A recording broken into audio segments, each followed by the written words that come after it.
Hey guys, it's Chelsa Messenger with Picks and Parlays. We're talking hockey, headed to Philadelphia, where the Flyers are taking on the Penguins. If you like what we're doing, don't forget to hit that like button, subscribe, turn on notifications. If you hit the bell, you can be notified every time we go live or post a video. Penguins road favorites here, -165. Total is 6.5 goals.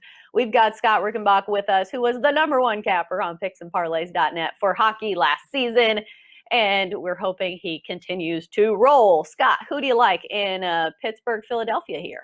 It should be a really good game because this is the second game of a back-to-back set. These teams met on Monday night, and it's always a great rivalry, and that is really the biggest key here with this matchup, something to keep in mind because the Flyers, they are eliminated from the postseason. They don't have a shot to get into the playoffs. They really underachieved this year after having such a strong year last year in the first season with their new head coach. Again, it's been a big disappointment in Philly this year, but you know what? When the Penguins are in town, they are always up for those games. And as a matter of fact, we're making this recording as the game is going on Monday night. And the Flyers, this is just to point out that anything can happen the way this game ends up on Monday. But the point is, the Flyers jumped out to a 3-0 lead in the first period. Flyers can't make the playoffs. They got nothing to play for. But you know what? When a rival's in town, you're going to bring that strong effort. Here's the thing, though.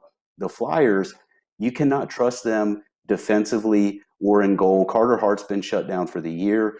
He had a disappointing season, and so they shut him down because he's dealing with some injuries. So the Flyers looking at a young goalie, and then also they have the veteran Brian Elliott, who will probably be in goal for this one on Tuesday night. But the thing is, no matter who is in goal for Philly, it's not always on the goalie. They just don't play well defensively in front of him. When they lost Matt Niskanen, who was with them last season, that was a big loss to their defense, and they just haven't been able to produce the same effort that they did in last season's year. So it's been a tough season for Philly defensively. And when we look at this matchup, entering this game, entering Monday night's game, the Flyers had allowed 4.4 goals per game their last 5 games, and the Penguins came in running hot, winning 6 of 7, scoring 4 goals per game in those 6 wins. Now, entering that Monday night matchup, the last game between these two teams was an under, but prior to that, they had 6 straight overs, and those games averaged 7.3 goals a game.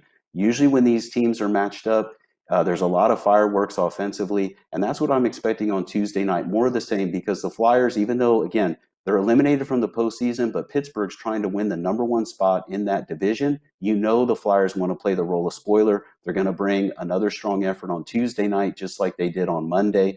And at the same time, I can't trust them, though, to stop the Penguins, who are also now healthier than they were earlier in the season. They've got plenty of firepower. Should be a very entertaining, high-scoring game on Tuesday night. Right, and I just noticed that the Flyers are red hot to the over this season, 32-19 over/under record with 32 games to the over. That's going to do it for our hockey talk here on Picks and Parlays. Great stuff from Scott Rickenbach as always. Scott, thanks for joining us.